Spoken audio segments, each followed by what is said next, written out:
Ooh, that looks tasty. Welcome, folks. Day the Hungry Gamer is back with another episode of Boards and Brews, and today I am rejoined by the conquering hero, conquering health issues himself, Walker from So Very Wrong About Games. And it's been a while since you've been on, so I'm just going to ask you two quick questions. One, what is your brewed beverage? And two, what have you been up to the past couple years? Today, my brewed beverage is a nice coffee brewed by Ashley from Kirkland Costco Foods. And what have I been up to? Well, I'm a grandfather now as well. Oh my On gosh, top that, of that I didn't being know. Congratulations. on top of being a stroke survivor, I'm also a grandfather as well. That's happened. And other than that, that's about it. Playing And so, lots of games, having a little bit of time off, which is nice. It's rough doing the rehab and everything, but other than that, more games, the better. yeah, so everybody, if you don't listen to So Very Wrong About Games, Walker's been very public about he told me a minor stroke, which to me those two words don't go together at all. Comparatively, how's that? And and this was what, like 6 weeks ago? Correct. And so if you are watching, not listening, the man does not look like he's had a stroke lately. So amazing. Hence the conquering health issues in a way that only a standardized healthcare country could manage. That's right. Yep. And then But I'm also very lucky in our actual town. We're here, Kingston. We have a facility here that's brand new that like normally you'd have a stroke and they'd say, here's a couple handouts of some exercises you could do. Buy now. But now there's this whole facility that you go to. They have rehab that you stay there for about 2 weeks. And then after that, they have like an outpatient where you go back a couple times a week. It's just a great system they have here. and you've been using board games as part of your therapy too, right? For sure, yeah, lots of dexterity, and I've been in talks with them as well. I've also donated quite a large amount of the dexterity games here as well, and we've been talking about because there's so many different types of rehab you can do for not just strokes, but for other reasons too. But mostly we've been talking about strokes, just hand manipulation, and then there's some sort of cognitive because so many strokes are so different. They affect people much differently. So sometimes they have memory issues or association, or you can't. Like today, we did hand-to-hand wombat. If you know that one, you have a blindfold on and you're building these towers with pegs. So being able to feel what's in your hand. Some people have an issue. I forget the actual name that she gave it, but they can't tell what's in their hand. And this would just be a great game. Even you don't have to play the game. You just close your eyes and you're reaching in the box and you're trying to build this pyramid of different sized things, feeling around in the box and trying to get the right shapes on the peg. What have we been playing lately? Let me just click here. We'll give a quick image. Let's start with Undaunted, Callisto 2200. This is the new game by David Thompson and Trevor Benjamin. They use the Undaunted system here. And the Undaunted system is, in case you don't know it, is you have a hand of cards, you get four every round, and you have to use one of them for initiative. So it's this very agonizing decision of what card, because you want to play them all. It's a skirmish game. You want all of these units to activate. You want to use everything you have in your hand, but one of them has to be used for initiative. And you sort of always want to go first, because if your opponent goes first and they damage one of your units and they happen to be in your hand, well, you're going to lose that card. So you're agonizing over what card to use for initiative, and then you play cards and you activate units on the board, rolling dice. It's a great little skirmish system. Yeah, I actually tried that for the first time at Gen Con because I don't like historical war games just because I just feel icky being the Nazis or whatever. Or, and I've said this many times, or worse, if I'm the Allies and I blow it and now the Nazis have won. Like it's just it's a thing. It's a thing with me. But I literally for years I said, but if they do Undaunted 2250, I'm in. And then like 4 years later they have this. So I tried it at Gen Con. It was funny because the guy was demoing and we were kind of getting it. And our opponent, he knew the Undaunted series. And then the guy was like, just demo war said, hey, you want to go to lunch? And they just left. And so we're sitting there trying to figure out the game. We're like, I don't know. You have a mech? Why do you have a mech? I don't know. He's like, I've never had a mech in North Africa. I don't know what's happening here. But it was fun. It's a fun system. I didn't get to try the solo mode, but the thing that stuck out to me that I really liked about it was the elevation. How Yes. you get the better dice if you're shooting down versus shooting up. And I got crushed by it, but I really liked that. And I also liked we couldn't take the high ground, but we almost won by saying, okay, screw this, and we're running off trying to take the choke points or the victory, whatever they were. Yeah, get the objectives. Yeah, which I don't know if the old Undaunted had the objectives so prominent, but it was definitely two valid ways to win that we were playing, and that it was really fun. Yeah, I love it. It's a great theme. It's like sort of like the workers versus the corporation. Corporations put up all the money to start these mining operations on a couple of moons. The miners go in and they mine all the ice, so the water, so they can develop these new mining facilities. And then, of course, the corporation sells the water back to the miners at this ridiculous price. So, surprise, surprise, Well, they should be conflict. buying stock That's and, so, and not buying water, yeah, it's their right? own fault. What would they need Yeah, water for anyway? exactly. Just, go without some water for, a year or two, get some stock, and then you're good. So yes, that's Undaunted 2200 Callisto by Offspring Games. And so the most recent that I played was the newest expansion, or I guess the only expansion to White Castle, called Matcha, which is appropriate, right? Brewed tea and all that for this show. And now, are you familiar with White Castle? I am. Love Okay, it. so for those listening briefly, it is a dice drafting and dice placement game. You're drafting dice off these very cool bridges. Like, the board looks great, and you're placing them on different places on the board, and that's going to allow you to activate something. And if you're doing it right, you're taking these little meeples off of your board and putting them out onto the board. The courtiers go to the castle, the soldiers go to the training ground. They were very clear with me last night. They weren't going to war, they were just going to train. And then there's the third set of subs. The farmers get to go to the bridge and, I guess, soak their feet in the water. I Just guess so. what happens. But now there are geishas, and there is a tea ceremony, and there is a new resource, which is not tea though. It's a little bamboo whisk, I guess, that you shake the tea with. I don't know exactly how that's supposed to work, but it's a little bamboo whisk thing. And there's a whole nother bottom set of the board that you get to put out, and it has like a geisha hall, and you can either send the geishas over to the pond to, like, soak their feet, I guess, or go into the tea house and do tea ceremonies. And there are new cards that will activate anything on the board, and it's great. The new stuff is great. I don't know if you can get it there in Canada yet, but if you like White Castle, it's absolutely fantastic, with one exception. It comes with a scoring token that says plus 160. Like, that's just bullying. That's it. Like, we got the highest scores I've ever seen last night. 90.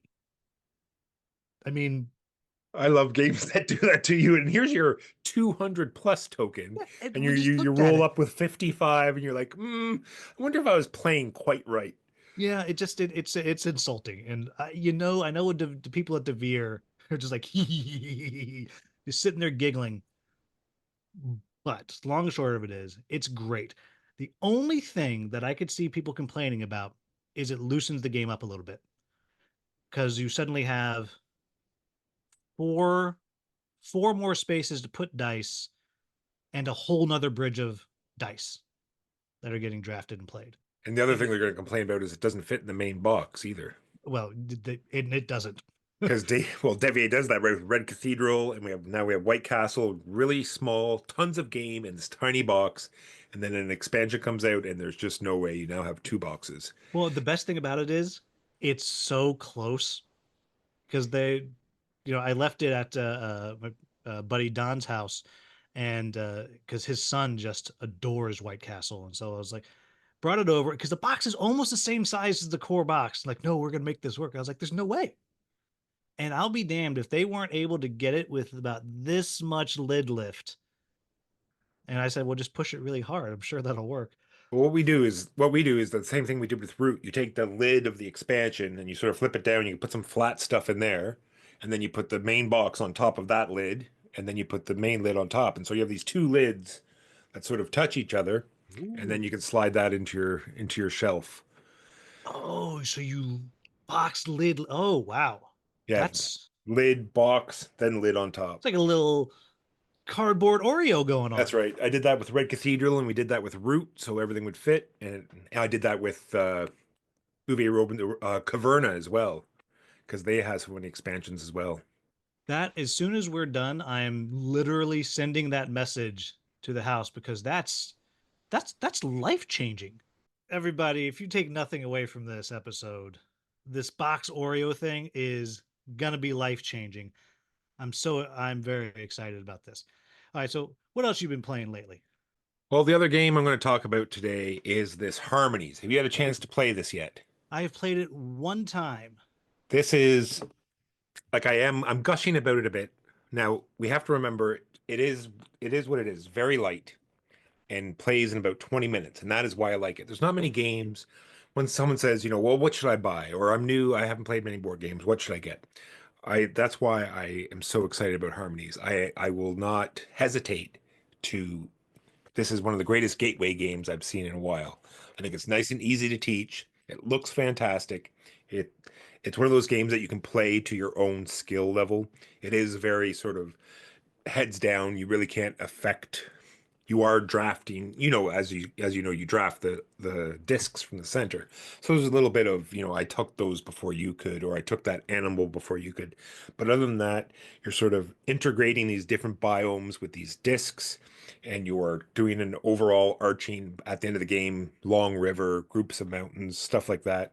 And I just think it's a very fun, quick to play, easy to teach little gateway game that I really love. Yeah, it's a very pretty game too. And if for those of you who don't know, it's kind of the same realm as like Cascadia, kinda, though I prefer it to Cascadia myself. And it's you're just kind of building up these uh, locations, I guess you'll call it, and then different Biomes, yeah. yeah, biomes and different animals you're putting out there based on the order of the discs that you draft and put out. And it's really pretty. One of the things I like about it is, for the most part, you can fix your mistakes. Like you can put something else on top of something, and there is a limit to it. Like you can't stack too high. But I enjoy that. You get to react. Like if you have drafted everything that I need, I can still make a turn and adjust. And yeah, it's very quick. The only other game in that same kind of universe, that style that I really enjoy is Life of the Amazonia, which is a much longer game. And are you familiar with that one? I am not. Same people that did Wild Serengeti, and it's one of the it is the most beautiful game I have and I've ever seen. It's a bag builder, and you're using it to buy up different areas of your own little personal plot of rainforest, and you're putting water lilies out and certain combinations that you put animals out. It's the same thing. It's just a much longer game, but it's just very, very pleasant. And it's mostly multiplayer solitaire, but I have a far higher tolerance for multiplayer solitaire than a lot of people do. I enjoy them just fine. And yeah, it's very, very pretty game. Very, very nice, very easy. And it does look really nice at the end. I love that about it. Like you have this cool little thing. You feel like, oh, I Yeah. did a thing. I lost, but I did a I thing. lost, but man, do I have this like little Minecrafty looking world that I've set up. Yeah. And the solo version is great as well. It doesn't like deviate much from the normal gameplay and Yeah. sort Is of the solo just kind of a beat your own scores, or like a bot that you're dealing with? no, it's pretty well beat your own score. Like you flip the board over and you only have three piles of discs that you get to choose from, and they completely wipe every turn. So you got to sort of be careful there. And you only have a pool of three animal cards as opposed to five. Unbelievable. What do they It's think? You pretty. only three animals? I mean, one's going to be lunch. What am I supposed to do with the That's rest? PETA, don't call me. All right. all right. So that is Harmonies by Johan Benvenu, put out by Liblet Games. All right. So the next one that I just recently played is Lunar Rush from Skippy, who is it's so weird. He goes by Skippy and doing stuff like I've known the man for 42 years, and never once have I called him Skippy. But in any event, by Skippy, but I've just recently played the new expansion material that's coming, I think Q1 next year, I'm maybe. jealous. That's not fair. Hey, look, man, we'll get you in. I if you want to play digitally, I'll get you in tomorrow. But we'll talk after. I'm happy to get stuff sent to you because it is asymmetric factions. Oh wow. Like really asymmetric factions. So the game that we played, it was three of us, and I played the gamblers, which is not for the person that likes determinative gameplay. Every worker I placed, it had a chart. I would roll 2 dice, and the higher I rolled, the better it was, with the potential of getting nothing. And there's some, mitigation here and there, and you can use energy to mitigate. And I love me some chaos. Like I love it so much. And it came down to the last turn when Skippy was winning, of course, and I just happened to roll the exact right combination of dice to get two of those big, super powerful gems for the price of one, and I got to say, "Suck it," and take the win. But he was playing cyborgs, which are crazy powerful, all the stuff that they can do for one worker. But they take up more space on ships to ship them up. They take food and energy, every round. And then the third player, she was playing the specialists. How you actually have specialist workers. You can hire a specialist that you have to pay points for every round, but if you place them out there, they're crazy powerful, and you kind of send these specialists up and down, up and down. And there's two more factions as well, and it was really really fun. And I played this game so many times, and it really has already kind of renewed my interest in it. And it's the first time I've beaten Skippy in a while too, so that was Well, that's always the best part. well, I'll love it forever now. The greatest part about Lunar Rush is the economy, the fact that those basic resources are just free. You never have to buy them. You just have to have room in order to send them up to the Yep. moon.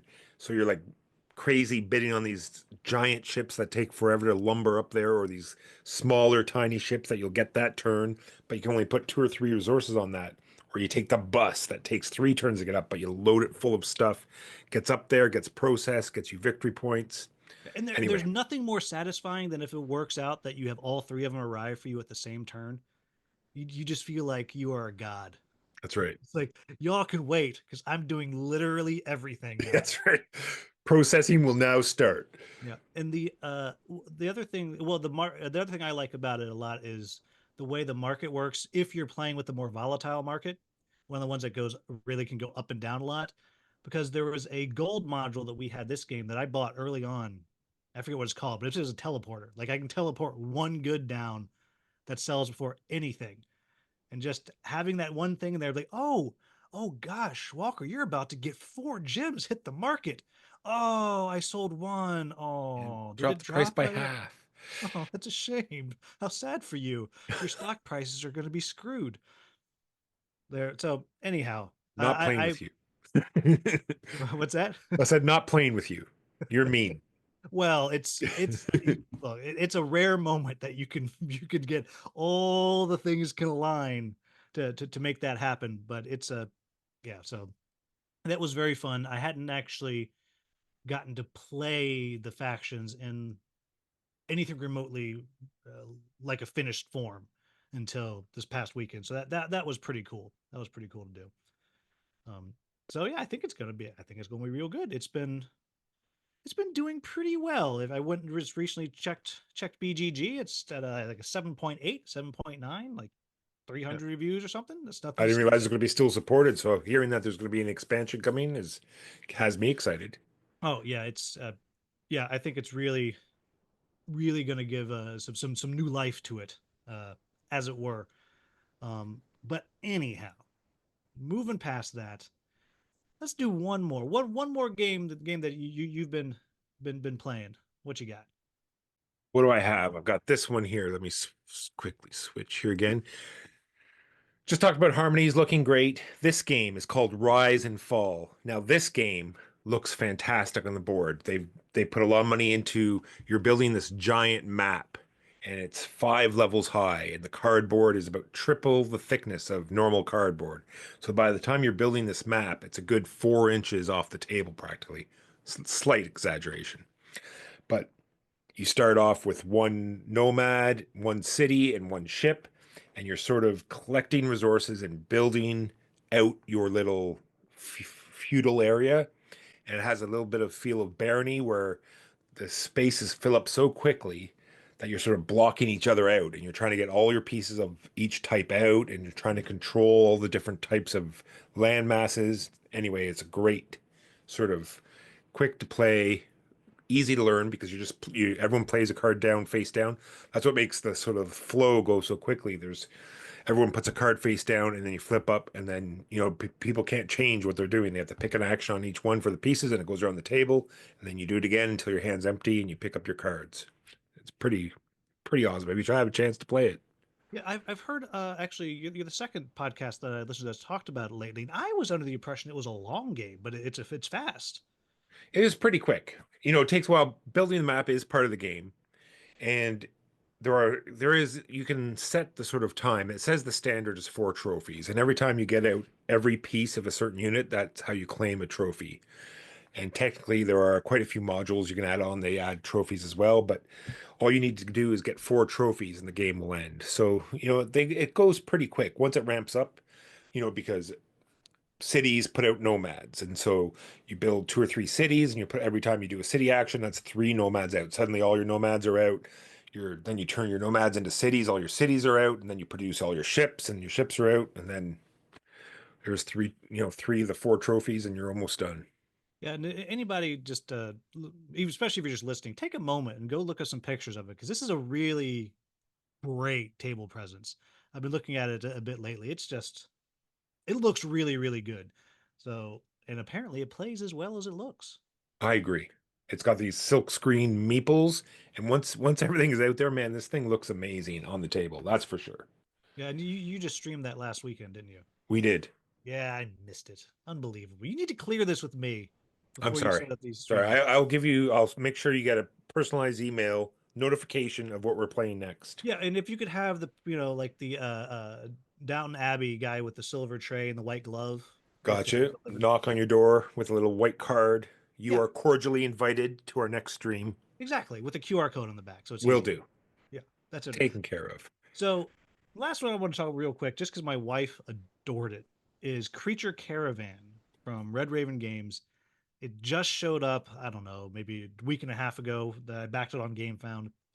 And this is that same world that Ryan Lockett always does with like the weird frog people and robot people and all that stuff. But this one is you have a long board and you have your caravan meeple and you're just making your way across the board. And I think you have like 12 turns or something like that. And you're going to drop a camp every turn. But it's a dice placement tableau builder. So you're going to use these dice and you're going to get resources, which are food, bags. I don't know what's in the bag. The empty backpacks is what they look like, and coins. And then you're going to be getting new refugees to join you. And these refugees not only have new powers, like, oh, I have the pack bird. Now I can take a free movement into the mountains or whatever. But they also have a bunch of keywords like might be tiny or shy or deadly or robot or magic. And they all start comboing together to give you more and more points because every card also gives you points. And there's these weird volcano zombie people. I don't know what's up with them, but they're apparently mean and no one likes them. And if you pass through a certain spot, one shows up on your board, and then you have to take a fight action. And there's another board where the more people fight the zombies, I guess the smarter they get. I guess they're like the Borg, right? They start adapting to what you're doing. And so it gets harder and harder to beat them, but they're worth more and more points the more of them that you beat. And it's really fast and it looks great. And my wife loved it and wants to play again. So therefore, it is the greatest game I've ever I was going to played say, because it is automatically a win. yeah, but it's very light. But I love tableau building. I love dice placement. It's a really great light game. It's one of those that's kind of like Harmonies. It's almost hard to critique it because it's just really light. Like it does what it does, and it looks great doing it. Kind of like you. Like Harmonies. Yeah. Well, I was gonna say like you. Like, You do what you do, and you look good doing it. well, I thank you. But And I remember when they first announced that, I was looking forward to it because it's sort of like that. We play, there's a game called Hyperborea, And of course, there's a way to win Hyperborea, but the real winner of Hyperborea is whoever has the best menagerie of animals at the end. And so when I saw this Ryan Lockett game where you're going to have all these very unique sort of, you know, cart pulling type animals and mounts, and I can just see that breaking down to that. It's like, yeah, sure, you got the most points, but I have the lizard men pulling my palanquin card Yeah, here, I had which like a little, it's called like a grasskin, what looks like a tiny little gnome who carried his own little house that I clearly he had built a house on the pack bird and he was living there with his family. I mean, well, clearly that's the winning card. exactly, Exactly. exactly. So it's a delightful game. So if you have it, play it. If you don't have it, chase it down. It's delightful. Yeah, I enjoyed it. All right, in like 3 sentences or less, what's the next game hitting your table? I've got two very quick ones. I'm going to just show up here. Here we got. First one is Jekyll and Hyde Scotland Yard. It is a trick-taking game. Mundo Games does a bunch of these. They did one that was Jekyll versus Hyde, and this is a cooperative version of that. So your Scotland Yard sort of has a deck that you flip up automatically by itself while two players play against that. So it seems very similar. I've yet to get it to the table. And It's the a other trick one taker also, like is the also a trick oh, taker. because Yeah. I liked the Jekyll vs Hyde quite a bit. That one's really I fun. actually got to play it with my mom. Like I think I played games when I was a child with my mom. I wouldn't remember, but I actually brought a game to her apartment the other day and we played Jekyll versus Hyde. The next up is this came today. This behemoth called Deep Shelf, and you're creating these sort of underwater colony type things. I didn't realize it was going to be so ridiculously large. That's funny. I said the same thing. Mine's sitting over in the corner. It's really heavy too. It is. Yeah. But I get to make fun of Mark because I got an expansion just for him, just so he could play his favorite color, yellow. So now I can bug him every time because that just happens to be, it's almost every conversation when we talk about crowdfunding because the expansion that has purple, which is what I play, is always like an extra. It's like, you're going to get that, right? It's got purple, right? You got to get that one. So I got Oh, I the didn't. yellow Oh, I'm gonna have expansion. to reach out and see if I can get if the designer will let me buy that expansion because my occasional regular co-host always plays yellow. So I guess I'm gonna have to chase that down. Uh-oh, I've lost your No, face. we're all good. It's all good. Oh, you're coming back. Bad, wrong click. That's all on my Oh, part. tragic. But yeah, I enjoyed Deep Shelf. It's a clever game. It's a lot though. Since I played it last, he did a lot of simplification to it. It's the same designer that did Dinogenics, and the reason I haven't played that one yet is he asked me if I would check out the brand new modules for Dinogenics, which is on GameFound right now. The I don't know what they're calling it, Dinogenics, the final box. I don't know, something like that. But yeah, it's a cool game. It's very pretty and very watery. You know, Yeah, I'll get to open that up tomorrow. So that yes, should be dry nice. it will not be That's right. because it's water. Yeah, underwater. That was good. Yep, That was these are good. the jokes. Yeah. Look, I heard your Undaunted jokes that you were making the other week, so I had Saying to. that, even saying that it was a joke is pushing it. They were great. So for me, the next one I actually just talked about last week. It is literally on my table, and that is Elder Scrolls from Chip Theory Games. I've been reading the rules for a long time. Chip Theory games are not simple, but I think I'm at last ready to play. So hopefully next episode, everybody will be able to talk about this a little bit. But it looks great, and it's 22 pounds a box. I bet you there's some neoprene there. Oh yes. Not only it's actually close enough where I can do that. Not only is there neoprene, but they all come with trays that will save your neoprene with a little lid on it, so I can kind of carry my game over from game to game, and it all fits in the box, and you can't top Now, that. the big question is, do you have to shuffle any of the neoprene? No, Thank no. God. Yeah, is that Cloud Spire that you had Cloud shuffling? Spire, yes. Yeah, well, you just gotta, That's right. in theory, it's because what you can't do is the protect your card shuffle. That's right. So Well, that goes on your TikTok. You can be you shuffling that's right. neoprene. I'll get like card protectors on the neoprene because you're shuffling them, so they need card protectors, Yep. and then we'll be all set. Yeah, just throw those things through the laminator so they can just moving on, the topic that we decided to talk about today, everybody, is we decided to talk about games that you're only going to play with certain people. And so I broke it down. I got three kind of categories for myself. I don't know how many you have, but Well, you I'm see, you excited. emphasized it differently in the sentence. I read that sentence a couple times. Now, is it games you don't want to play with certain people, but then you just enunciate it as games you don't want to play with certain people. Like, I wasn't sure if we are going to emphasize the game problems or the people problems. So I had to Oh, cover both because I wasn't well, sure you which know, way. in many ways, it is both, right? Because like, as I think about it, like, so one of the games that I'm going to talk about, I know that you and Mark do not like, and I will only play it with a specific group of people because it takes all of the issues that the game has, and it's like it doesn't matter because oh my gosh, these people, it's great. So I think it's a little bit of both. I think it's a little bit of both. But now I'm very excited to know what you're gonna lead with. So I'm gonna let you go first. Well, I'm going to lead with Uprising Curse of the Last Emperor. Oh, I'm so It's glad you brought that up. it's Yes, hard to find a group of people that want to play this because one, it's cooperative, and two, it is a thing. It it's is long, a expansive table all over the place, multiple phases, tons of things going on. asymmetric, a million dice. Asymmetric, very luck swingy. You could be like destroyed in the first turn, and I love every part of it. Yep, I'm right there with you. You know what? Hop on your moose. Come on down. We'll do an uprising weekend because Oh, don't tempt I me. love it.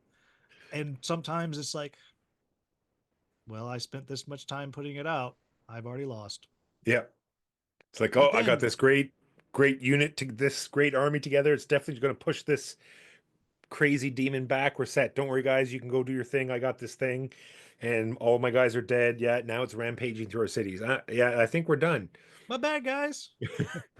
But it was the one of the things actually I think that does help with that is the new expansion does add a little bit of mitigation. It's still swingy Yeah, as crap. Let's be clear, yeah, but a lot less. Yeah, I adore that game. I rarely play it, but and I will say in general, playing that game with more than two, it gets long. it's true. Like it really gets going. But yeah, I'm with you with that one. It's long and it's a 4X game. That'll launch me into mine, and that's pretty much all 4X games that are not cooperative. Because the one I'm pretty relaxed when it comes to games. Like whatever, I can lose, I don't care. But the random turn on me betrayal when it's not a game about betrayal, I get so butthurt and I can't help it. It's in me. And the second, like, you're gonna look at me and I'm gonna know you're gonna do it. And I already hate you before you've done it. Exactly, because you look at the board state and you think to yourself, man, he could really hurt me right now. And then you look over at him and there's like a single tear Yep. rolling down. He wants to pretend that he's sorry, but he's not. And And there's such a small group of people that I can personally internalize and not be angry at forever. And that's a me thing, but it's real intense. Like I think about like Rising Sun, where it just has like take the traitor tile. I'm like, oh, oh, my hackles are rising just thinking about it. It's just, oh, why would you do that to me? We were friends. that's probably and one of the big problems is that when in 4X games, they're so long, so that betrayal hurts that much more. Yep, and and the really good ones have a thing to where like if you get turned on early, you can often still bring it back. But a lot of them don't have that, so you can get just smacked down, and it's just you're playing for pride now, Yeah. and it was that one person's fault. So yeah, it's I have one of my good buddies. He is huge into 4X games, and so I will play with him in that, and I will play with his friends, but they're his friends. They're not my friends, so I can be mad at them as long as I want, and it's fine. Other than Uprising, because it's co-op, and that's okay. I think we'd get in trouble if under this topic we didn't bring up diplomacy under backstabbery, Oh my and god, and that you would only play this because I would only play that never. it will bring out anger in some people. It is a very, very long game. It is a game where a backstab will more than likely take you out for the rest of the game. Yep. And And you feel as though you've been building not only a relationship, but you've been building a plan. Like you finally, internalize the rules because more than likely you're literally relearning having them. like backroom conversations about it. Like Yes. you're like, go away. You've relearned the game for like the 10th time because you haven't played it for 7 years. And it's like, okay, now I remember. Now in about 4 turns, as long as we keep this plan going, we've got this. And then, he listens to some other person who doesn't even know what they're doing. It's That's the clearly problem. Luxembourg. Exactly. And Yeah. then they've ruined everything. Just I don't want to be within 100 feet of it, with one exception.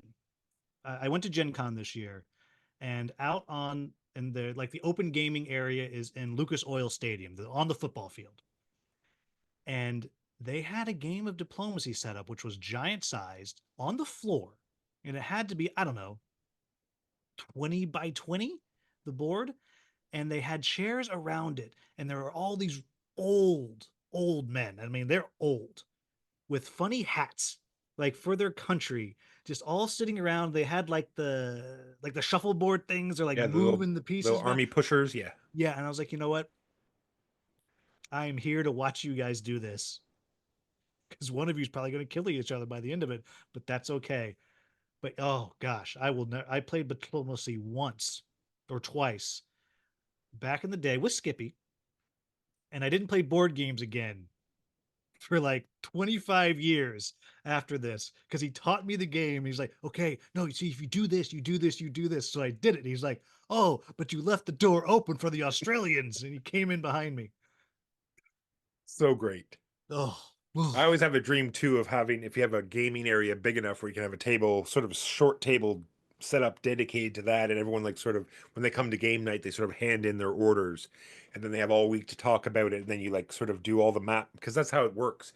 Everyone goes to different rooms and talks, and then they write out their orders, and then they hand them in, and then the anticipation. That I think that's another part of it.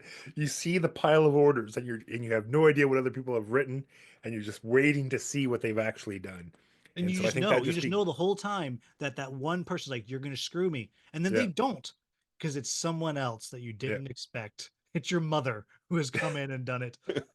And you're like, Mom, you're not even playing. She's like, no one expects the Spanish, and just, oh, That's right.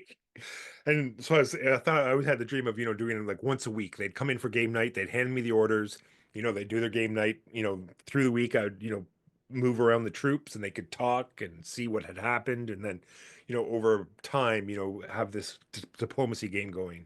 and you There just is a have this very good lovely, like, online. you're playing a co-op game, but like everyone just hates each other at the table how you're going on. That's right, because they glance over and look at the diplomacy in the corner. And it's like, If you go to the bathroom, you have to like put them in a locked box. yeah. I actually love this idea for you. Like, Yeah, yeah, not. There is a great online implementation too, where you can do that kind of thing, right? Where it does like one move a week, and so you have the whole week to send emails back and forth and stuff like that. It does a great job. oh, it's like a Wish I could tell you the lifestyle. website, but yeah, Oh gosh, it's funny. Like I'm laughing, but like I'm also stressed out thinking about it. Like just they the call level it of the stress. friendship ender, and for a reason. Yeah, wow. Yeah, no, I just nope, nope, nope, nope, nope. But So the next one, let's move on because we've spent a lot of time on diplomacy. yeah, very oddly, yeah, very, very, very strange. All right, The next one I have on is dexterity games. The particular one, Catacombs. A lot of dexterity games, they're very short for a reason because it's that sort of genre. You don't want to spend too much time because it might get a little bit old.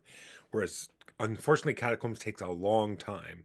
So you need a certain buy-in. You need certain people that know what it's all about and know that it's going to take a while and you're and know doing that you're gonna flick as hard as you can. that's right. Power it off the table. And like I said, like we've said in our podcast, usually it's a little more created by me when we do it because the normal standard game is way, way too long. But even curated, it still goes for a while. As long as people know what they're in for, it's good. But if they're not, then it's like sort of the same thing over and over again. But yeah, Uh, Catacombs. they on a side note, I haven't played Catacombs. I have played SEAL Team Flicks, the only game that matters. Um, and I've also recently played, it's Eldra Games, I think, that is Catacombs. I've played their new one, which is a skirmish game called Battlegrounds, which is you're flicking dice at each other across the thing. And yeah, I'm thinking about it, even that, which is not that long a game, but it can be because if you're missing, right? Yeah. Like if you're just missing, it'll just kind of go on forever. Yeah, I just wouldn't. Yeah, that could be very very stressful and just not stressful, boring. Yeah. Like or one of you is really good and the other's bad. All right, so my last one is I called out a vast mysterious manor specifically, but really it's a standard for any game that has a very fragile rule set. Like I only want to play. I really like Mysterious Manor when everybody knows how to play because that game is so fragile. Like if everyone's not paying attention to what everyone else is doing, kind of like in Root, like if no one's punching the trash panda in the mouth every now and then, they're gonna win. If everyone's not aware of what everyone else can do and what they might do and what they're who they have to beat to win and who has to beat them, the game just falls apart. Yeah. Inish, number one painful game for that. Oh yeah, I haven't never played Inish, so it's just like it's very much if A's trying to beat B and then C's trying to beat B, but if A, yeah, but yeah, if everyone doesn't know how to play, then it's either you're hand holding them and it's almost like you're quarterbacking them, which Yeah.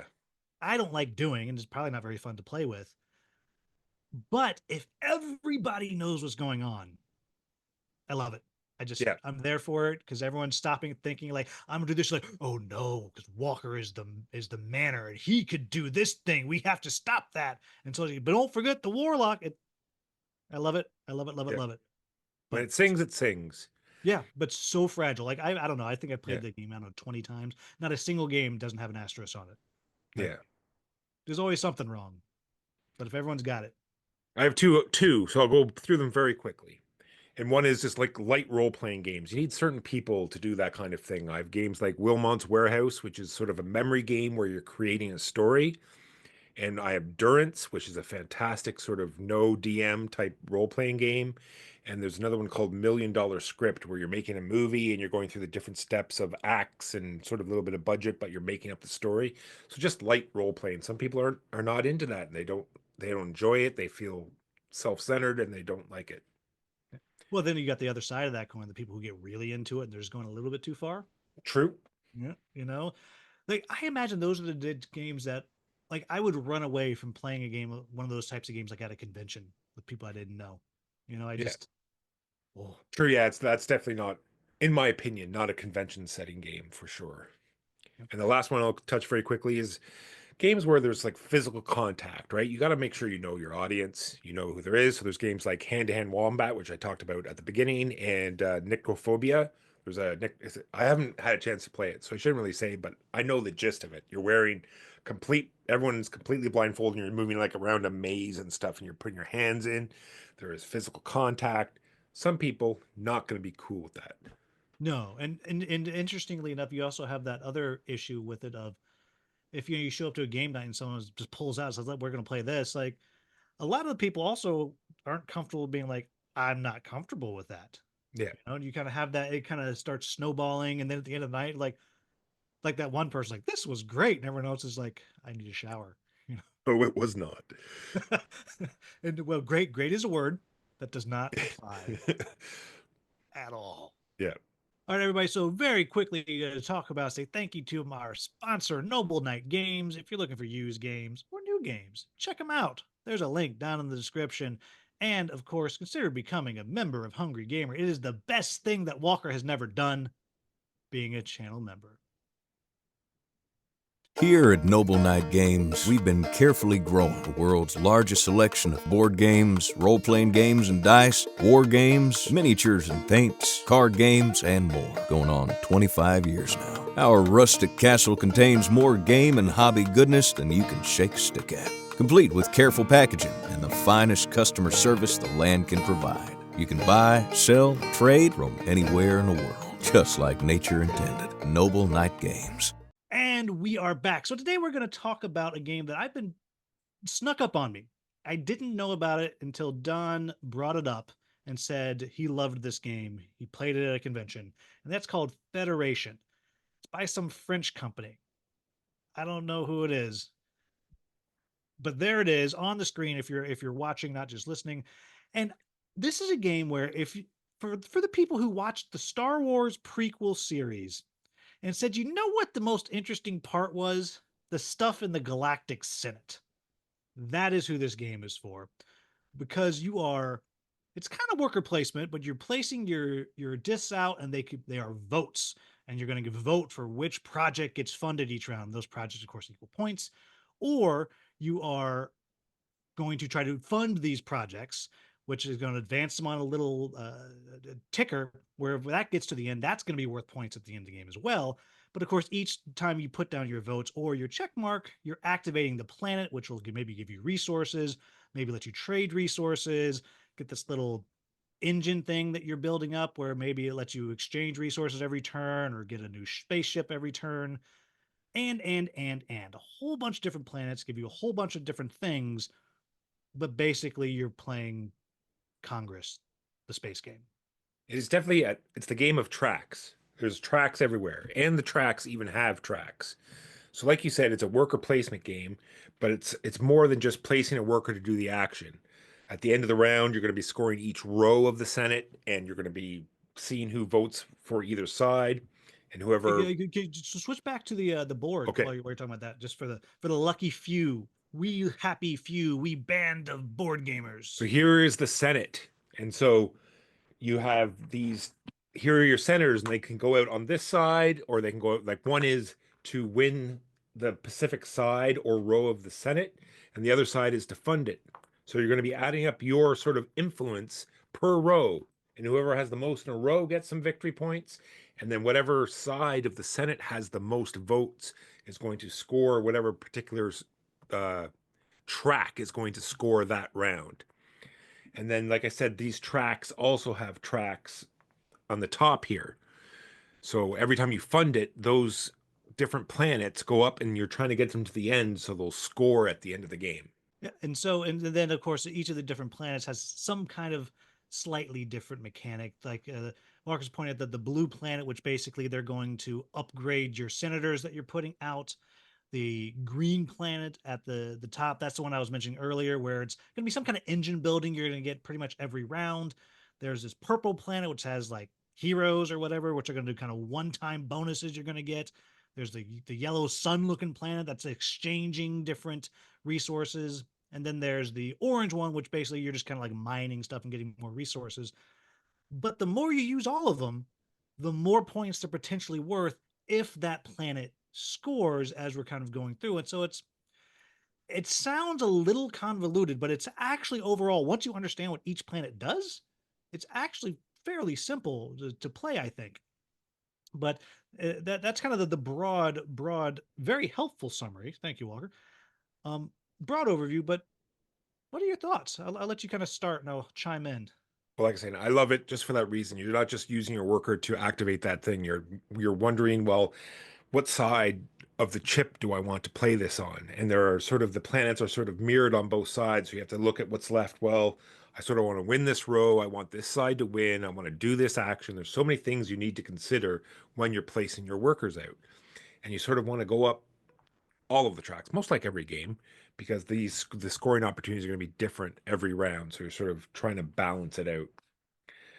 It's I've really found I enjoy it, and it's for everybody. It's available on BGA if you want to check it out. I think I don't know if it's for the plebeians, but definitely if you have a subscription, you can play. But it's got a lot of stuff going on, and it really is. It's got a lot of cube pushing almost. Like I'm gonna get this thing to turn into this thing, but it doesn't feel like cube pushing to me. And I think it comes down to that worker placement, multi-use senator that you're talking about, because it's a hard choice every single time. Like, well, I really want this planet to fund, but also I really want the points, but I'm not going to increase the funding of that second little mini track if I don't put down the check mark.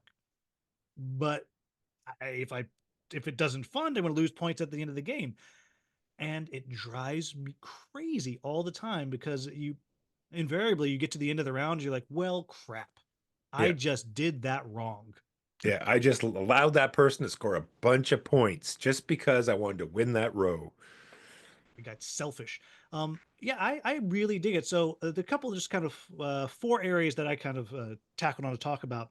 Uh, how do you feel about the theme? You think it's coming through at all? You think it works as I think much as a very much Euro so. game ever Very much does? feels like you're sort of voting on different parts of the Senate, and you're sort of deciding, am I going to, do what the people want and fund this thing, or am I going to try to be greedy and get the points this turn? Yeah, it really does feel like red tape, right? Yeah.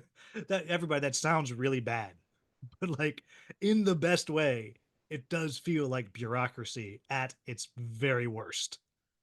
Yeah. And like I said there was a lot of tracks, and the tracks have tracks, but the tracks don't feel like they're No, tracks. no, I think it's because you never. I don't think in any. Well, I guess the funding. The funding is just you just are ticking it up, and you're Yeah, going to get a bonus at the end. But none of the other tracks do you ever just go up. Like you're always picking to go on that track because you're going to get something. that's So right. it's very very satisfying. I think. And there's neat milestones on each track as well, because you get like, I got the little goal for pink or goal for green. And then if you're the first one to get it, then the next goalpost is even further for the next player. So you're trying to race up every track, because it's sort of a cascading victory points at the end of the game as well, just for that as well, trying to be the first up certain Yeah, and you goalposts get on these each big track. old chunky medals That's right. that you're going to get. The and well, I'm going to sidetrack. And so you and I, we've been playing with some of your other game buddies on BGA, but it's a really nice production. Yes. Like it just to have these really nice chips that you're putting out, and it has my favorite generic board game component. I love the little crystal things. Yep. The Crystal most gems. generic, but yep, I love them. It looks great. It's got all these crazy colors, and it's very satisfying to have on the table. Your player boards are dual layered. It's got this yet even more tracks on your player board. Oh, So I you forgot got about those these tracks. spaceships that you have to collect. And the good part about funding a project, as opposed to, putting your votes out to win the row and or the side, is the fact that it'll allow you to put these check marks out on your board, which will give you yet a bonus, which is pretty well doing that action again, like a whole other turn you can do on your board, as long as you've got it unlocked and you have a spaceship to go there and you haven't done it already, and you're high enough on the one track in order to engage that certain row of planet. Yeah, it can lead to some really nice kind of combos, and they're never super long combos because even on the longest turn you take, they're not that long, so you don't have a ton of downtime in between, even when you're playing at 4 players. Which brings me to interaction. The interaction in this game.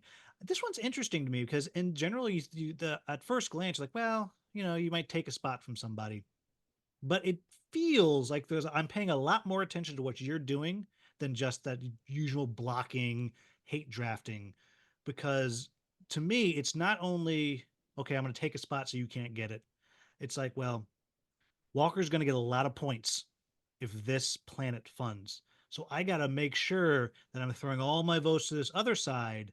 At the same time, that's going to score points for that planet. So I better get my track up on that planet. And at the same time, I better be throwing out stuff on the other side with just the check mark. So it's taking away vote spaces over there. And then of course there's 2 other players out there as you're going. It's Yeah. really works without being aggressive, I think. It's true, and if you're just low and you don't think there's, you can just block so he can't get that many more points, and you can sort of just build ahead for the next turn, because if pink and green are this turn, next turn is going to be yellow and blue maybe, and you can just emphasize and get ready for the next turn. It's like, okay, well, there's no way I'm going to score. I can sort of throw the horseshoe in a little bit and speed bump him a little bit while getting ready for the next round. Yeah, it's very very very clever. Though on the side note, have you played at less than 4 players? For sure, yep. Yeah, so the way it was, so this is not a game that is built for fewer players, because what happens is at lower player counts, there's little tiles you flip out, and it blocks off various spaces. And at 3 players, it works fine. When you play at 2 players, it becomes a different game. I don't know if you played it too, because so many things get blocked off right away. It seems very So arbitrary when it happens, right? mhm. Yeah, Yeah. it can feel that way. And I mean, I'm sure there's a math to it, but I don't do math. Yeah, it's one of the. I really feel it's one of these things where there are a lot of two-player games. There's a lot of other player games. So just play those. When you have Yep. 4 players, that is when you play Federation. Yep. Yeah. Definitely. It's fantastic at 4.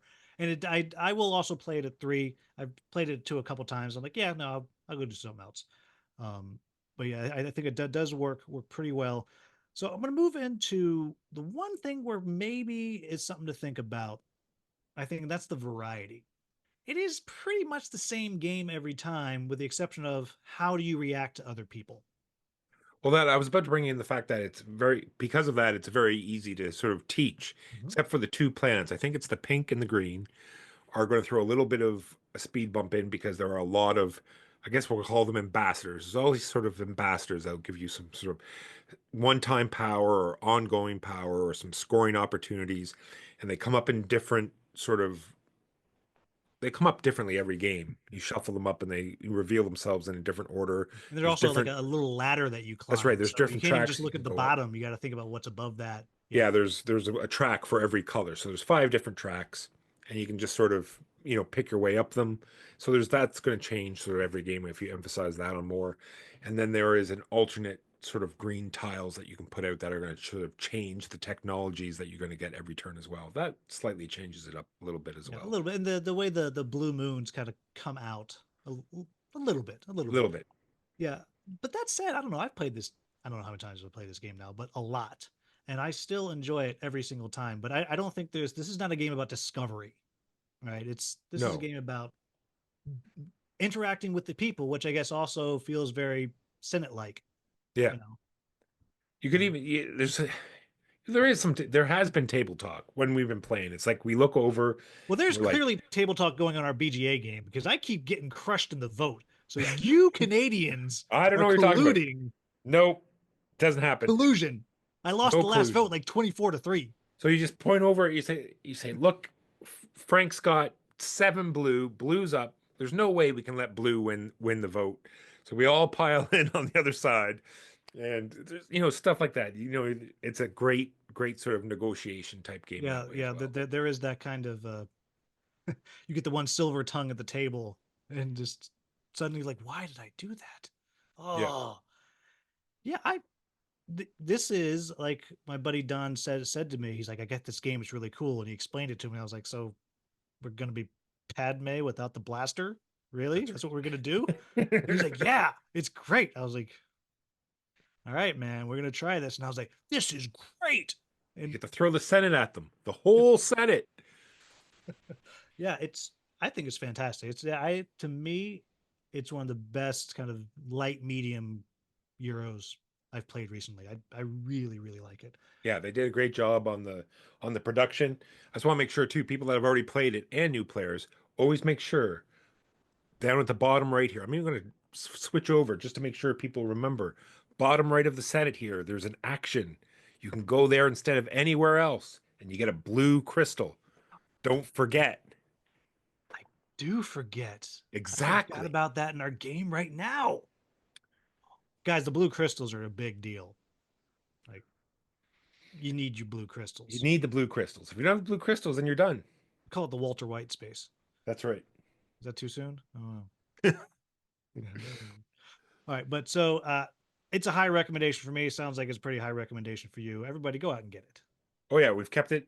It's not on the list for trade. It's staying right on the shelf where it belongs. There you have it, folks. As always, Walker, thank you so much for joining me. I know it's getting late over there. It's probably very cold over there. Oh, It was 90 degrees here today, so I don't know what you. Well, so that's like, what is that? That's like 30, 35. No, that's like 33 degrees or something. I don't know. I'm gonna have to dig out my back door, get ready to ski to work, um, and hopefully the moose didn't steal my skis again. Oh, They're is the that a thing? worst. Oh yeah, that sounds like a thing. Yeah. Yeah, I could definitely moose. Oh my gosh, a moose on skis. That's terrifying. That sounds like the great Canadian horror movie. That's right. No, so I will say, I joke with my Canadian friends about how cold it is, but the first time I went there, I went and I did a weekend play festival. I was performing in Toronto, and it was so hot and humid in like May. I could not compute. So everybody don't believe the lies. They have more than ice in Canada because it was so hot. I don't understand. Then the next time I went, there was literally 4 feet of snow on the ground. your country is not real. It's fake, but we It make is. it look so good. Yeah, you have all the wood and all the ice and all the hockey players. That's it's true. You have everything. So actually, last thing I'll share. Years ago, one of my best friends, he's from Toronto. He was coming to visit, and the school I was working at, they're like, "Oh, we're doing a trivia night." And I was like, "Oh, I'll bring my buddy. We'll come do this as like a fundraiser." And the guy running it, he said, "I'll put in a question about Canada." And we're driving to the event, and I told his name, it's Kevin. I was like, "Kevin, there's going to be a question about Canada." He goes, "Wayne Gretzky." And I'll be damned if that Yeah, was not the answer. good Wayne guess. Gretzky. Yeah. Who I think's your king, I think. Yes, yes. He's like prime minister in waiting. Anything happens to prime minister, Wayne steps in. That's how it works. Before I let you go, as always, you probably don't remember this because it's been a couple years.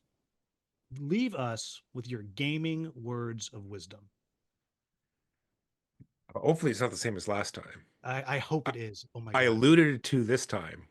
This time, it's going to be know your audience and respect people's time. Know who you're playing with. Realize that this could be the only time they have this week to play a game. And I'm not saying it's your responsibility to make sure that they have a great time, but just keep it in mind that this is could be the only time the whole week that they have to do something they want to do, and make sure that they are enjoying it to the best of their abilities. All right, everybody. So you can find down in the description a link to the So Very Wrong About Games uh, website where you can check it out. You can check out their Patreon, which I'm going to only talk about if this is a multiple of 5 for us, because I know that's how it works. That's right. Make sure you check it out. Also, check out their weekly Saturday morning stream, which is a blast. You can check out something new.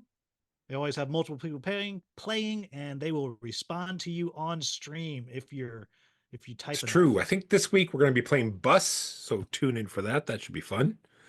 Ooh, I don't know that one. But It's a what's the two sentence pitch for Bus? 2 second bits. It's a Splotter, one of the early Splotter games. You are time traveling buses.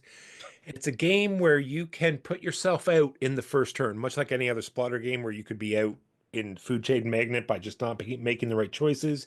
You have certain number of action points, which you could, if you wanted to, not likely, spend in your first turn, and then you're done. Oh God, that sounds like a nightmare. That should be on my list of things with only a certain group of people. So everybody tune in early to see if somebody totally blows it in the first 10 minutes. And that sounds horrible. I can't wait. Oh, I'm gonna try to watch for sure. I want to But thank anyhow, you very much for the invite as well. And if there's any new people here, make sure you check out if there's any crowdfunding that you want to know if it's going to be any good.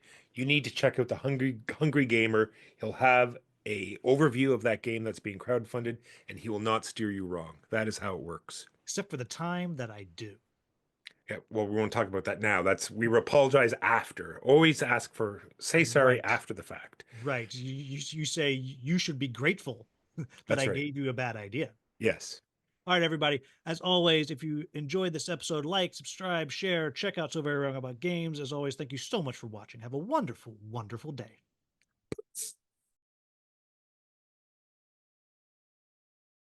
How are you today? How was school? It was okay. It's okay. Kids are writing, 3 of my 5 classes are writing essays. So that's always very, very exciting and daunting because you're going to get all A of them billion right. essays for you to read? Yeah, 90 of the same topic. That's always great, you know? Super great. Just imagine having to play the exact same game 90 times in a row. Depending on the game. No, even 90 would be a bit much. Yeah, not 90. Sorry, that's a little teacher humor for you. Oh, we're gonna go dark today. No problem. That's a little teacher humor. Yeah, when we have the Death Moose raids. Yeah, but they carry knives because civilized. Yeah, we had a episode of that. I think it was my second Gen Con. When I was checking in, the gentleman goes, "Oh, you guys got those big caribou." I go, "Yeah, big caribou in Canada, and we gotta make sure we lock our front doors because those guys, they know how to." He's going, "Really? They come in, you don't have slaves. I was really sad, and this shows my true ignorance. It's not me being funny. Well, I'm not funny, but I was really sad not to see a Mountie when I was there. I have never seen a Mountie. I've lived here for over 50 years and I have never seen a Mountie. Well, where are they? Mike Walker agrees, and you just like get me in like, nodding over and over again, loop it. Mike Walker agrees, and you just like get me in like, nodding over and over again, loop it. Mike Walker agrees, and you just like get me in like, nodding over and over again, loop it.